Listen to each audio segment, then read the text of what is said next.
What's going on, everybody? My name is Michael Weir. I like talking about movies, and today we are doing a movie night. And by we, I mean not only myself, but the one and only Alex Leyba. Alex, welcome to movie night. We don't have any popcorn yet, but maybe later. We gotta make some. I know, that's a fact. But what are we watching tonight? Well, we are watching the greatest movie of all time, in my opinion, Collateral. And I believe this is in your top 10 as well. It's either my number 8 or number 9, and it's always been a movie that has just meant so much to me. Like, I saw it at a very young age, and it was one of the movies that really got me into cinema. It was the same way for me. I saw this movie when it first came out, 2004. I was 14 years old, watched it with my dad on a TV screen that was like this big, and I fell in love with not only this movie. Me too, actually. Yeah, it was like a small screen, right? Yeah. So not only did I fall in love with this movie, but just movies in general, because this was the first movie that, while it is in the action genre, it had so much more to offer. Yeah, exactly. Every character in this movie, for the most part, every character in this movie gets their own arc. And I thought that was special and unique for this movie. Obviously, other movies have done that, but this movie did it first for me, and it holds a special place in my heart. It's also Tom Cruise's first time and only time being the villain, and I love it. Some people say that Interview with a Vampire, but I don't see him as the bad guy. In this movie, you see him as the bad guy, and that's one of the things I love about it the most. But guys, this is before we watch the movie. We are going to sit down and watch Collateral on 4K. It's my first time watching it on 4K, by the way, so I'm excited about that aspect too. But we're going to watch this movie, and we will let you know what we think about Collateral when we get done watching the movie.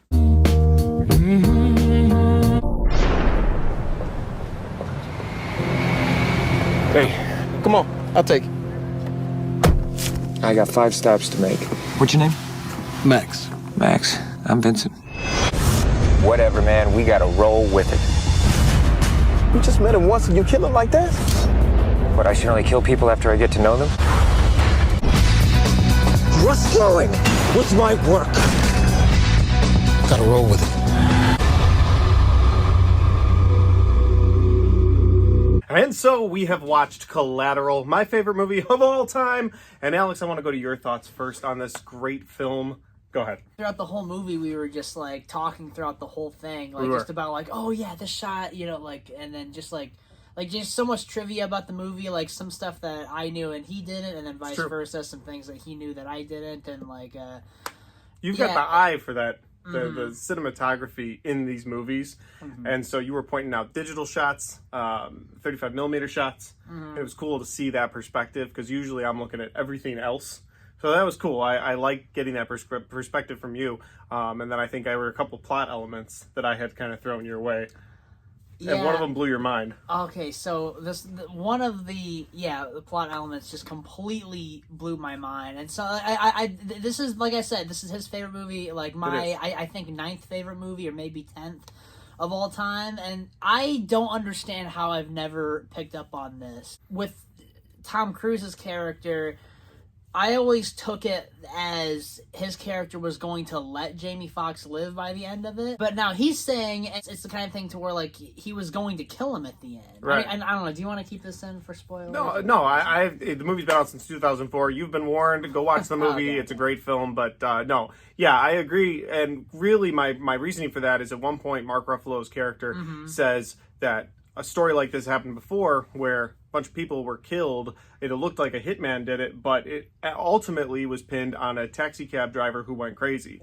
And then earlier in the film, Tom Cruise is in the back of Jamie Foxx's cab, and Jamie Foxx says to him, First time in LA? No. Tell you the truth, whenever I'm here, I can't wait to leave. Too sprawled out, disconnected. You know, that's me. Clearly, he's done this before, and so while he was offering him the $600, $700 to get him to the plane without running, he said, he's offering him the money throughout this movie. He's even trying to befriend him throughout this movie, because his whole angle in this film to get out without being noticed or detected is essentially to pin it on Jamie Foxx, and to do that, he's going to have to kill him in the end. Okay, so I always took... Okay, because, like, this made me view the whole movie completely differently, and my mind is completely blown, and then I just told them, like... I, like, went through the whole thing, I'm like, okay, so da-da-da, and I'm like, I don't like that! Like, I've always... Okay, so...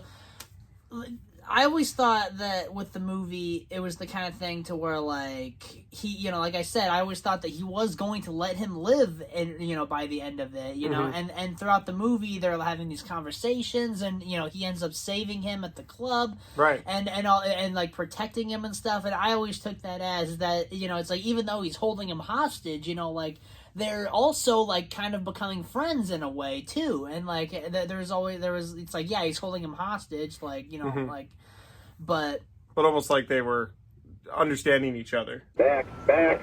He's not paying you a damn thing. Who the hell is that?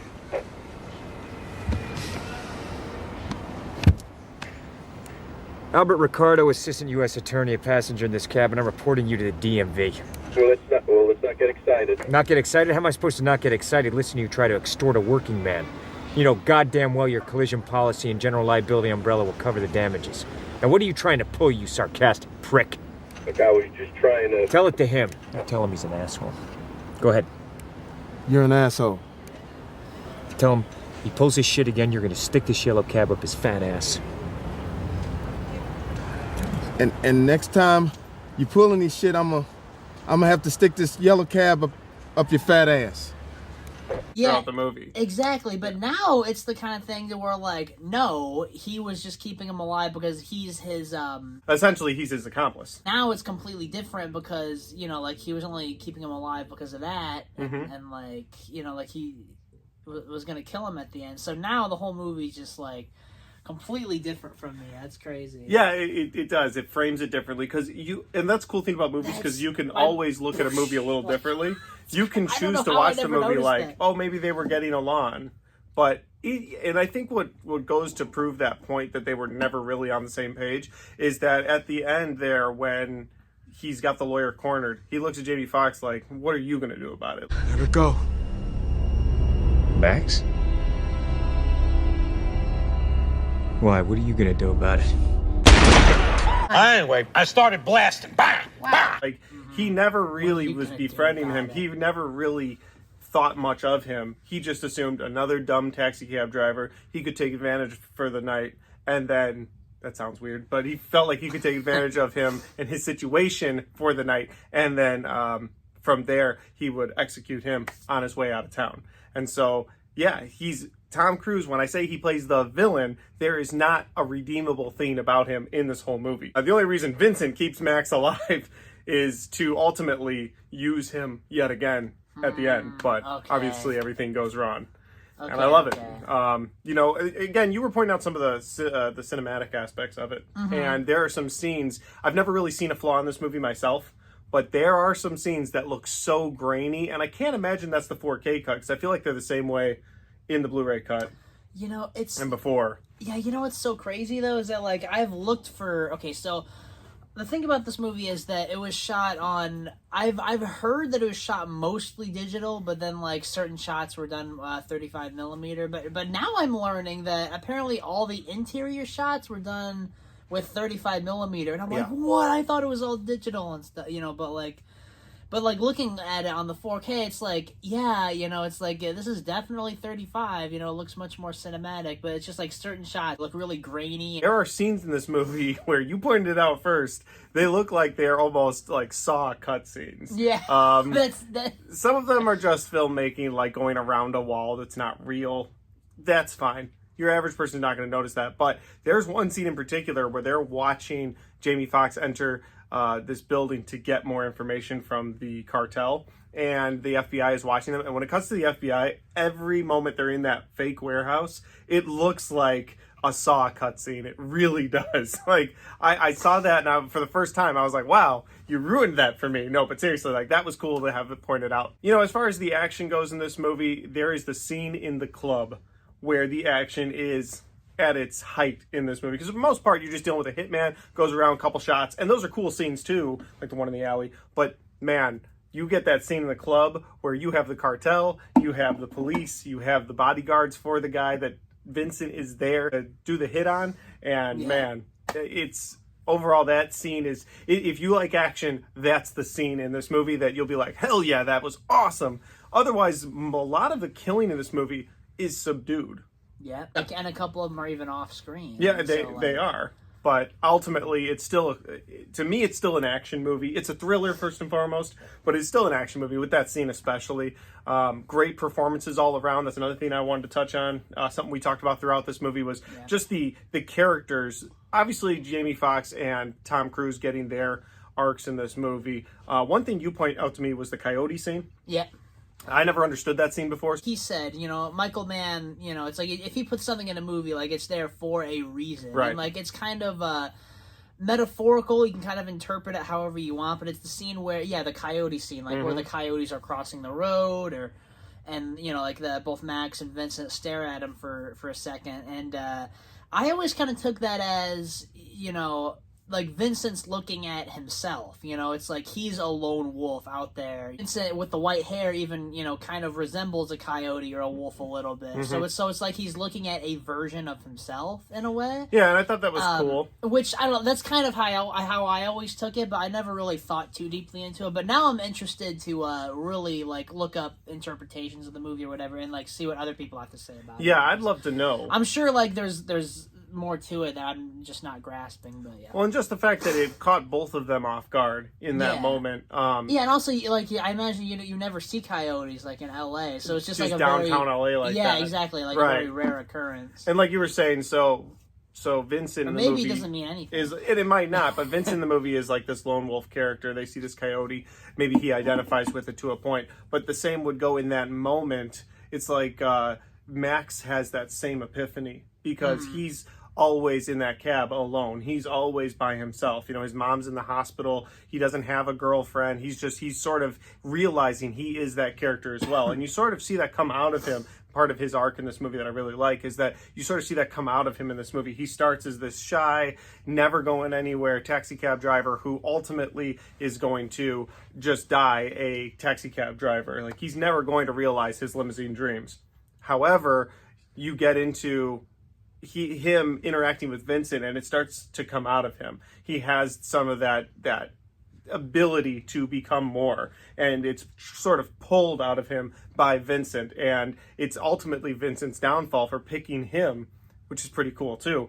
But you see that when the police officer is holding Max under arrest and trying to handcuff him, he flips basically what Vincent said earlier and said, this is, when did this become a negotiation? And it was cool that he did that because in that moment, that's something that Vincent had said to Max earlier on in the movie. And he does that a couple times, like uses things that Vincent said, and it's like he's like in a way becoming Vincent. In a way like, he is, just, right.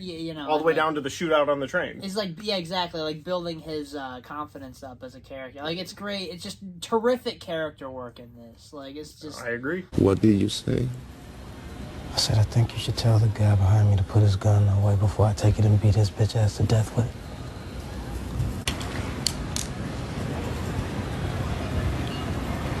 I picked up a tail. Federal? I don't know. You tell me. That's why I tossed the list. The workups, all of that shit. To protect, in part, your Hermes fashionable ass.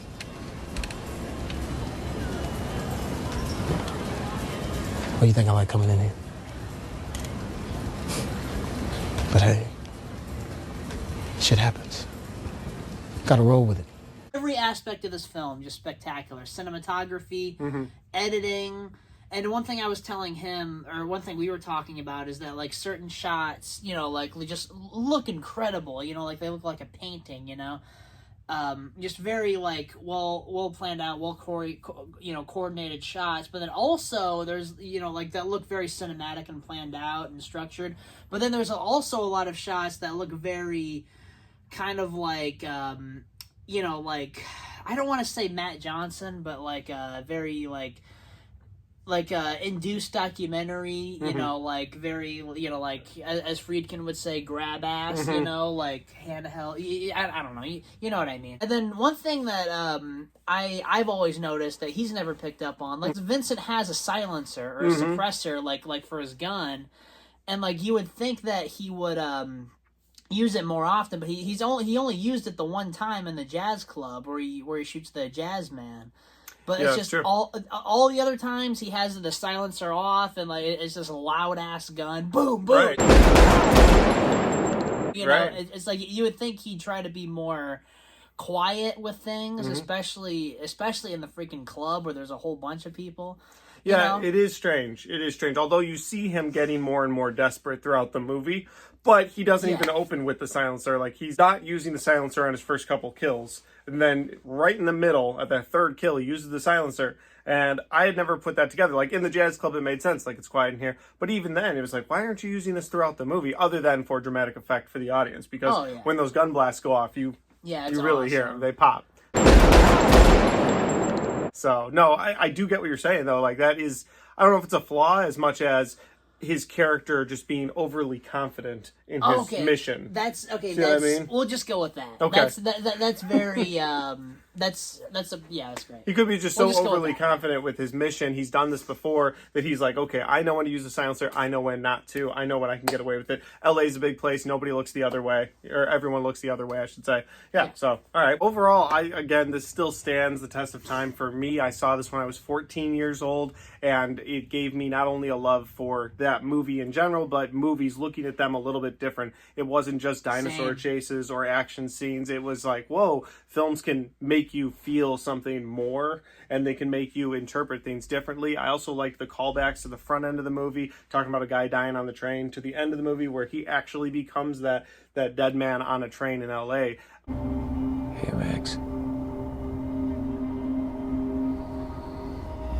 A guy gets on the MTA here in LA and dies.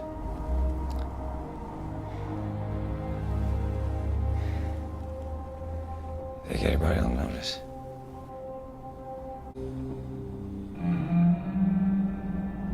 So again, overall, this movie was great. I love this thing. It's still my favorite movie of all time, and I know it's in your top 10, and hopefully it stays there. Overall, though, I had a great time watching this with you.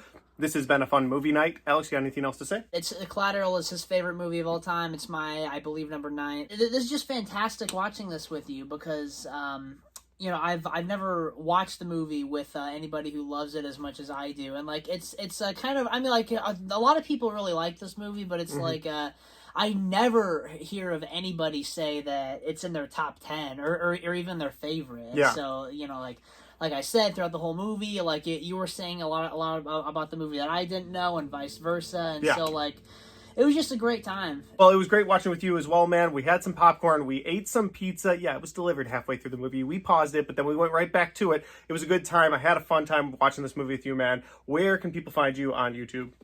On YouTube, my YouTube channel name is just my name, Alex Leyba, Alex Leyba, and also you can follow me on Instagram at Leybonymous and Snapchat at Leyba with 5 A's, Leybaaa. And You gotta fix that. But anyway, yeah, I know. As far as I know, you can't change the name on Snapchat. If I can, I'm gonna change it though. My YouTube channel, I have a documentary coming out in sometime in May, because I legally have to wait until the movie itself comes out, The Forest Hills. It's a documentary about basically Edward Furlong's process on making a movie. I was on set making a movie with him for 2 days, and that's coming to the channel pretty soon, so stay tuned for that. well, I'm looking forward to that. And as always, guys, if you like this video and you want to watch more, don't forget to hit the like button, because it helps the video, it helps the channel, and it helps me right here. Thanks for watching. We'll see you next time.